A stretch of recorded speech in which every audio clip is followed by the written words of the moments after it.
এখন প্রায় গরম যেতে চলেছে, বর্ষাকালের রাতে আমি এনেছি নতুন পডকাস্ট ভৌতিক বিষয় নিয়ে।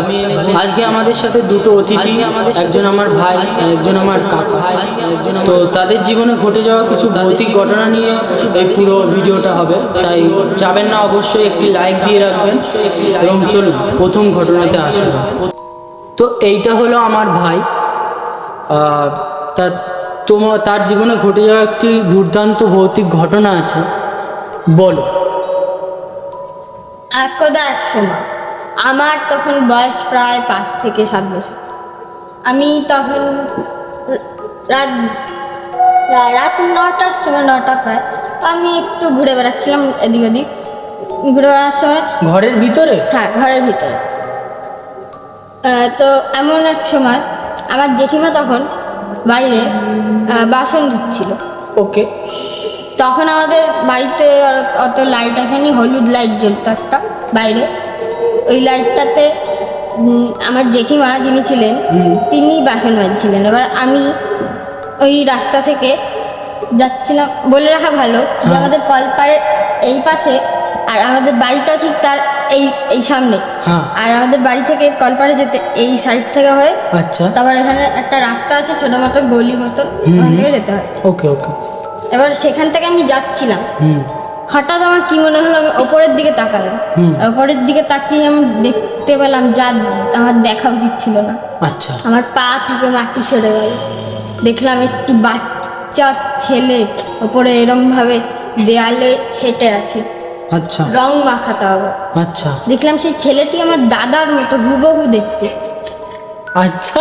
এবার আমি বললাম, এই কি রে দাদা, নিচে নাম, তুই ওখানে এরম ভাবে দাঁড়িয়েছিস কেন, মানে এরম ভাবে ইসে হয়ে আছিস কেন? লাইক কোনো যেমন স্পাইডারম্যান থাকে। আচ্ছা, তারপর আমি ডাকলাম 3বার, 2-3বার। এবার সে কোনো উত্তর দিচ্ছে না, তার পলকও পড়ছে না। পলকও দেখতে পাচ্ছ রাত্রেবেলা তুমি? বাহ। তারপরে? সে আমার দিকে এক দৃষ্টিতে তাকিয়ে আছে। আচ্ছা। আর আমিও তার দিকে এক দৃষ্টিতে। তারপরে দুজনের মধ্যে ভালোবাসার সৃষ্টি হয়নি তার? ঠিক আছে, তারপর আমি কিছুক্ষণ দাঁড়ালাম। তারপর বললাম, জেঠিমাকে ডাকলাম। আমি বললাম, দেখো এখানে কি একটা আছে। বললো, দাঁড়া আমি আসছি। আমার কি মনে হলো, আমি তাড়াতাড়ি করে আমি ওপরে আসলাম আর দেখতে চাইলাম যে আমার দাদা কোথায়। কিন্তু আমি দেখলাম ঘরে সে দাদা নেই। আমি একটু জিজ্ঞেস করলাম, বললো দাদা মামা বাড়ি আছে। আর আমি শুনে ভাবলাম ঠিক আছে, আমার সে নিচে খেয়েছিল, আমি আরেকবার নিচে যাই। এবার নিচে গিয়ে দেখি সেই ওপরে তাকিয়ে যেখানে ছিল সেখানে আর নেই। আমি তখন তো হতবাক হয়ে গেলাম। আমার মাথা পুরো পায়ের নিচে চলে গেছে, আমার পা উপরে চলে এসছে। আর আমি তখন অবাক হয়ে আমি জেঠিমার দিকে তাকালাম আর আমি অজ্ঞান হয়ে গেলাম। তারপর আমার কিছু মনে নেই। ব্যাস, এটাই ছিল আমার ঘটনা। আচ্ছা, দারুণ একটি ঘটনা। তো আমরা একটা দারুণ একটি ঘটনা শুনলাম, আপনারা যাই মনে করেন না কেন, কিন্তু এটি একটি সত্যি ঘটনা, কোনো গল্প না। যদিও বা মনে হয়ে থাকে, যদি কারোর গল্প মনে হয়ে থাকে, কিন্তু না, এটি কোনো গল্প না, এটি সত্যি ঘটনা। কেননা একটা বাচ্চার মধ্যে এরকম একটা অ্যাবিলিটি থাকে আমি মনে করি, এবং বড় বড় বিশেষজ্ঞরা মনে করে যে তারা কিছু এমন এন্টিটি দেখতে পায় যা বড়রা দেখতে পায়। তাই আমি মনে করলাম যে খুবই রোমাঞ্চকর, আমার গায়ে কাঁটা দিয়ে উঠলো। আর এর সাথে আমরা যাব আমাদের দ্বিতীয় সদস্য, যিনি গেস্ট, আমার কাকা। তার কাছ থেকেও একটি দুরন্ত এরকম ঘটনা শুনব। তো ইনি হলেন আমার কাকা। একবার দর্শকদের নিজের নাম বলে দেবেন প্লিজ। আমার নাম ফিতা। আর সুপ্রিয় দর্শক, আমার একটা ভৌতিক যে ঘটনা আমার জীবনে ঘটে যাওয়া, তা আমি আপনাদের কাছে শেয়ার করতে চাই। আশা করি আপনাদের ভালো লাগবে। তো এরকম একটা মাংসের খাওয়ার ব্যাপার নিয়ে আমার একটা ভৌতিক ব্যাপার আছে। আচ্ছা। একবার আমার বাড়িতে মাংস রান্না হয়েছিল, তা গন্ধ খুব অনেক দূর দূরান্তেই গেছে। অবশ্যই। তো আমাদের পাশে, আচ্ছা, প্রথমে বলে রাখা ভালো, একবার বলবে এটা কত পুরনো ঘটনা?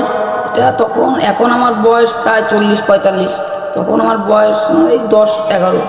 তখন আমি ওই ক্লাস 3 টু থ্রিতে পড়ি। আচ্ছা ঠিক আছে। অনেকদিন আগের ঘটনা। তখন তো জায়গাও মানে আমাদের যে জায়গা ছিল অনেক অনুন্নত ছিল। হ্যাঁ, পরিবেশটা অনেক জঙ্গল টঙ্গল ছিল মনে হয়। জঙ্গল ছিল। আমাদের বাড়ির পাশ সামনে দিয়ে অনেক শিয়াল ডাকতো রাতে, কাউ কাউ করে ডাকতো। তো এখন তো আমরা রাত 12টার সময় জাগনা থাকে অনেকে।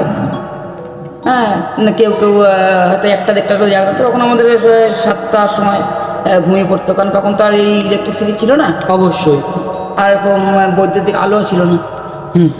যাই হোক, তো আমি সে আসল ঘটনায় চলে আসি। হ্যাঁ, অবশ্যই। সেই মাংসের ব্যাপারে। তো এরকম মাংস রান্না হয়েছে, তা গন্ধ চারিদিক দিয়েই পাওয়া যাচ্ছিল।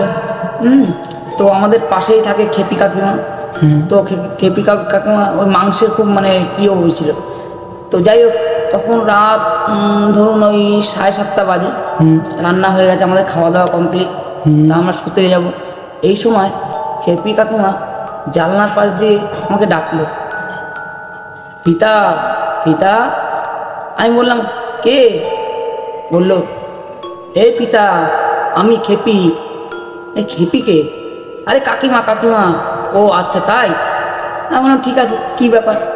বলে, আমাকে 2 পিস মাংস দে তো। আমি বললাম, মাংস দেবো কী করে? না কাকিমা, তো সকালে আমরা খাবো। তখন মা বাবা হয়তো ঘুমিয়ে পড়েছিল। দেখতে দেখতে 8টাই বেজে গেল, মা বাবা ঘুমিয়ে পড়ে। তা আমি 2 পিস মাংস কাকিমার হাতে দিলাম বাটিতে। তখন যখন হাতটা বেরিয়ে আসলো, অন্ধকার, হেরিকেনের আলো হালকা টিমটিম জ্বলছে, তখন হাতটা বেরিয়ে আসলো না, তখন দেখলাম হাতে 2 গাছা সোনার চুড়ি। হ্যাঁ, পেতলের চুড়ির মতন। যাই হোক, আমার আশা করি সোনার চুড়ি হবে। সোনার চুড়ি আর শাখা ছিল, কিন্তু হাতটা কিন্তু কঙ্কালের হাত ছিল। আচ্ছা, মানে তুমি দেখতে পেয়েছিলে যে হাতটার মধ্যে হাড়? হ্যাঁ হ্যাঁ হ্যাঁ, আর পুরো কঙ্কালের হাড়। তা আমি ভাবলাম খেপি কাকিমাকে ইচ্ছা করে আমাকে ভয় দেখানোর জন্য কোনো প্লাস্টিকের কঙ্কাল করে, যদিও তখন আমার সেই বোধগম্য হয়নি। অবশ্যই এখন অবশ্যই। আমি বর্তমানে এই দীর্ঘদিন পথ অতিক্রম করার পর বুঝতে পারলাম জিনিসটা। আমি ভাবলাম যে খেপি কাকিমাকে এইভাবে আমাকে ঠকালো, বাই করলো। যাই হোক, আমি কোনো কথা না বলে আমি ওই দেখে ওই মুহূর্তেই আমি ওখানে মাথা ঘুরিয়ে পড়ে যাই, এবং পড়ে গিয়ে আমি প্রায় অজ্ঞানই হয়ে যাই, এবং সারা রাত্রি ওইখানেই পড়ে ঘুমিয়েছিলাম। তো মশা তো আমাকে খুব কামড়ায়। হ্যাঁ, তখন তো মশার উপদ্রব ছিল কোনো, এখন তো মস্কিটো কয়েল টয়েল ছিল না। যাই হোক, একটা আশ্চর্যকর ঘটনা আমি দেখতে পেলাম পরের দিন সকালে, যে আমি যেই বাটিটাই করে খেপি কাকিমাকে দিয়েছিলাম খাবার, দেখলাম ওটা সকালবেলা খেপি কাকিমা ওই বাসন মাজার ওখানে বসে মাজছে। বললাম, কী হলো? তাহলে কি খেপি কাকিমায় কি ভূত সেজে আসলো? আমি খেপি কাকিমাকে জিজ্ঞেস করলাম, কাকিমা, বাটি তুমি কোথা দিয়ে পেলে? এই বাটিতে তো কালকে আমি তোমাকে মাংস দিলাম। তো খেপি কাকিমা বললো, না না না, আমি তো কোনো মাংস তোর থেকে নিইনি। হ্যাঁ, না না, তুমি নিয়ে গিয়েছিলে 8টার সময়। আরে না না, আমি যাইনি। হ্যাঁ, কিন্তু তারপরে বুঝলাম যে ভূত ঠুত আসলে কিছুই না। ওই খেপি কাকিমাই ওই মাংসটা আমার থেকে ওইভাবে ঠকিয়ে নিয়ে খেপি কাকিমাই মাংসটা খেলো, আর ভূতের ভয় দেখালো। তা আমি এখন বর্তমানে বুঝছি ভূত বলে কিছু নেই। হ্যাঁ, ওই মানুষের তা আপনি সেই কঙ্কালটা কিভাবে দেখতে পেলেন? কঙ্কালটা আশা করি তখন তো আমার অতটা বিচার বুদ্ধি ছিল না, কিন্তু এখন মানে এই যে খেপি কাকিমা, হ্যাঁ, আই মিন খেপি কাকিমাটা একটা টাং টুইস্টারের মতো। যাই হোক, খেপি কাকিমার মানে কি খুবই রোগা টোগা এরকম কিছু ব্যাপার? খেপি কাকিমা মানে কি, মানে ওই লোকের থেকে ঠকিয়ে খাওয়া, লোকের সঙ্গে ঝগড়া চেঁচাচেঁচি, ওই জন্য খ্যাঁকা করে ওই জন্য খেপি কাকিমা ডাকতো। ওনার ভালো নাম শান্তি মাসি। ঠিক আছে, যাই হোক, তো উনি কি খুবই রোগা? রোগা তো একটু হবে, যারা একটু শয়তান ছেঁচড়া টাইপের হয় না, ওরাও ওরমই হয়। তা যাই হোক, তারপরে আমি এখন বুঝতে পারলাম যে ওটা হয়তো কোনো প্লাস্টিক কঙ্কালের হাত ছিল, ওইটা দিয়ে আমাকে বোকা বানিয়ে মাংসটা চুরি করে খেয়েছে। এটা আমার জীবনের সবচেয়ে একটা বড়। তা আপনি ভূতকে সেরমভাবে বিশ্বাসই করেন না? না, ভূতকে বিশ্বাস করি না, তবে একবার রাতের বেলা আমি তো রাতে কাউকে ডাকি না, রাত 2টোর সময় আমি পায়খানায় গিয়েছিলাম। হ্যাঁ, তো এবার যাওয়ার পরে পেছন থেকে কে যেন মনে হলো আমার গলাটা টিপে ধরলো। তা আমি ওই ধরারি করে ওই যে ওইখানে বাবাগো মাগো করে চিৎকার করে, এটা তো হয়ই থাকে। এমনকি আমার কাছেও এরকম অনেক গল্প আছে যেখানে কেউ সকালবেলা পায়খানা করতে গিয়ে তাকে পিছন থেকে বলা হয় যে ওরে বাবারে ভূত এলো বলে, কতজন হারিকেন ফেলে দিয়ে পায়খানায় শুয়ে পড়েছে। সেরকম অনেক সময় হয়ে থাকে, তাতে হাসার কোনো ব্যাপার নেই। ওই যে আমি খালে পড়েছিলাম আর ওই যে পচা জল খেয়েছিলাম খালে পড়ে এই ভূতের ভয়ে, তা 3 দিন আমার ওই ঢেকুরের সঙ্গে খালের পচা জলের গন্ধ বেরোচ্ছে। বাবারে বাবারে, ঠিক আছে, দারুণ ব্যাপার। এবার আবার আসা যাক আমার ভাই চিতার কাছে। তো তুমি আমাদের প্রথমে একটি গল্প বললে, যাতে তুমি তোমার দাদাকে দেখেছিলে ভূত হিসেবে। তা এরম কি আর কখনো কিছু হয়নি? না, এরকম আর কখনো কিছু হয় না। মানে সেম জিনিস না, কোনো ভৌতিক জিনিস আর কখনো ঘটেনি? না, এরকম কোনো ভৌতিক কিছু ঘটেনি। কিছুই ঘটেনি, এটাই একমাত্র এবং ইতিগজ হলো। ঠিক আছে। তো আর কাকা, তোমার কি কিছু হয়েছিল? হ্যাঁ, আরও হয়েছিল? হ্যাঁ, হয়েছিল। জীবনে আজ পর্যন্ত কত কি ইনসিডেন্ট হয়েছে প্রায়? আমার তো জীবনে প্রচুর, আমার তো ইনসিডেন্টে ভর্তি। আচ্ছা। ঘটনা নিয়েই জীবন। হ্যাঁ, আমাদের কাকার সব জন্ম থেকে শুরু করে সব কিছু ইনসিডেন্ট ছিল এগুলো। তো যাই হোক, ভর্তি ইনসিডেন্ট নিয়ে আমরা এই ভিডিওটাকে শেষ করব। পরবর্তী পার্টে নতুন গল্প, আরও নতুন ভৌতিক জিনিস আনবো। এই পডকাস্টটিকে দয়া করে লাইক করে শেয়ার করে ছড়িয়ে দেবেন চারিদিকে। থ্যাংক ইউ, দেখা হবে পরের ভিডিওতে।